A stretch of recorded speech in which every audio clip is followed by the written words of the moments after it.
इचलकरंजीकर हो, mega properties एक्स्पोसाठी सज्ज व्हा. भारतातील अग्रगण्य रिअल इस्टेट डेव्हलपरचे फ्लॅगशिप प्रोजेक्ट्स आणि रिअल इस्टेटमधील सुवर्णसंधी शोधण्याची सुवर्णसंधी सर्व काही एकाच छताखाली. भारतातील आघाडीच्या रिअल इस्टेट डेव्हलपरतर्फे खास प्रॉपर्टींचं प्रदर्शन. स्थळ स्टेटस इन हॉटेल इचलकरंजी. दिनांक 22 ऑगस्ट 2026. वेळ सकाळी 10 ते संध्याकाळी 7. इचलकरंजीची प्रस्तावित रेल्वे रद्द करण्याच्या हालचालीच्या पार्श्वभूमीवर रेल्वे कृती समिती आक्रमक झाली आहे. खासदार धैर्यशील माने यांनी रेल्वे प्रश्नाबाबत ठोस भूमिका घेतली नसल्याचा आरोप करत समितीने त्यांचा निषेध केला. इचलकरंजीच्या रेल्वेसाठी आता आरपारची लढाई लढून व्यापक जनजागृती मोहीम राबवणार असल्याचा इशारा समितीचे निमंत्रक अजय जाधव आबा यांनी शुक्रवारी पत्रकार परिषदेत दिला. इचलकरंजीसाठी रेल्वे प्रकल्पाला मुख्यमंत्री देवेंद्र फडणवीस यांच्या कार्यकाळात हिरवा कंदील मिळाला होता. तत्कालीन केंद्रीय मंत्री सुरेश प्रभू यांनी प्रकल्पाचा शुभारंभ केला होता. मात्र त्यानंतर स्थानिक लोकप्रतिनिधींकडून अपेक्षित पाठपुरावा झाला नसल्याने रेल्वेचे स्वप्न अधुरे राहिल्याचा आरोप समितीने केला. नुकत्याच झालेल्या बैठकीत रेल्वे प्रकल्पाचा विषय निघाल्यानंतर खासदार माने यांनी इचलकरंजीच्या रेल्वेचे काय झाले अशी टिप्पणी केल्याचे जाधव यांनी सांगितले. रेल्वे रद्द झाल्याचे समोर आल्यानंतरही त्यांनी बैठकीत ठोस विरोध नोंदविला नाही असा आरोपही त्यांनी केला. ज्या इचलकरंजीने तुम्हाला परभावातून बाहेर काढले त्याच शहराशी गद्दारी होत आहे असा गंभीर आरोप जाधव यांनी केला.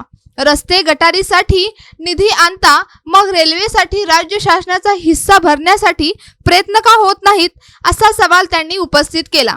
यापुढे सर्व राजकीय पक्ष, सामाजिक संघटना, कार्यकर्ते, नागरिक, गणेश मंडळे तसेच आजी माजी आमदार व खासदारांना सोबत घेऊन तीव्र आंदोलन छेडण्याचा निर्धार समितीने व्यक्त केला. रेल्वे मंजूर होऊन प्रत्यक्षात येईपर्यंत गप्प बसणार नसल्याचे जाधव यांनी स्पष्ट केले. यावेळी रमेश शर्मा, नंदुजी बांगड, धर्मराज जाधव, मारुती पाटील, पांडुरंग पिसे, संदीप ढोले, विकी लोकरे, अशोक पाटणी, संजय चिंदके, दीपक पंडित, संतोष अडसुळे, महेंद्र जाधव, बाळासाहेब नरशेट्टी, बाळकृष्ण तोतला, प्रदीप कांबळे उपस्थित होते. आज इचलकरंजीत तुम्हाला बोलवल्याचं कारण, काल इचलकरंजीच्या रेल्वे लाईन रद्द झाली असं ऐकायला वाचण्यात आलं आणि कालपासून आमचं मन अस्वस्थ झालं की इचलकरंजीत रेल्वे येत्याने रद्द कशी काय होऊ शकते. इचलकरंजीत 8 किलोमीटरचा railway line Suresh Prabhu railway मंत्री असताना मोदी साहेबांच्या नेतृत्वाखाली आणि देवेंद्र फडणवीस साहेबांच्या नेतृत्वाखाली मंजूर झालेला 8 किलोमीटरचा रेल्वे लाईन इथल्या इचलकरंजीच्या आमदारांनी आणि इचलकरंजीच्या खासदारांनी रद्द केला. त्यांच्याच नेत्यांनी मोदी साहेबांच्या आणि फडणवीस साहेबांच्या नेतृत्वाखाली असणाऱ्या रेल्वे मंत्र्याने रेल्वे लाईन मंजूर केली. 10-12 कोटी रुपये ते खात्यावर पाठवले आणि त्याच पक्षाचे आमदार आणि त्याच पक्षाच्या मतावर निवडून आलेले खासदार परवा दिवशी पुण्यामध्ये रेल्वे बोर्डाच्या मीटिंगमध्ये खासदार हसण्यावर घालवतात आणि इचलकरंजीच्या रेल्वे लाईनचा प्रश्न धसाला लावत नाहीत.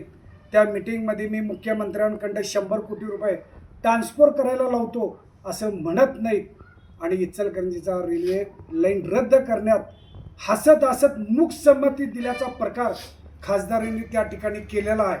आणि म्हणून त्या खासदारांचा आणि इचलकरंजीचा आमदार रेल्वेला आडवा पाय मारतोय हे जग जाहीर आहे.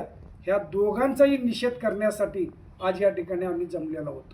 आणि म्हणून जोपर्यंत इचलकरंजीला रेल्वे येत नाही तोपर्यंत इचलकरंजीच्या जनतेचं जनजागृती करणार आणि इचलकरंजीला रेल्वे न आणणाऱ्या खासदारला इचलकरंजीत मतं मागायचा अधिकार नाही आणि इचलकरंजीत रेल्वे न आणणारा आमदार इचलकरंजीत मतं मागायचा अधिकार नाही अशी जनजागृती आम्ही इचलकरंजीत करणार.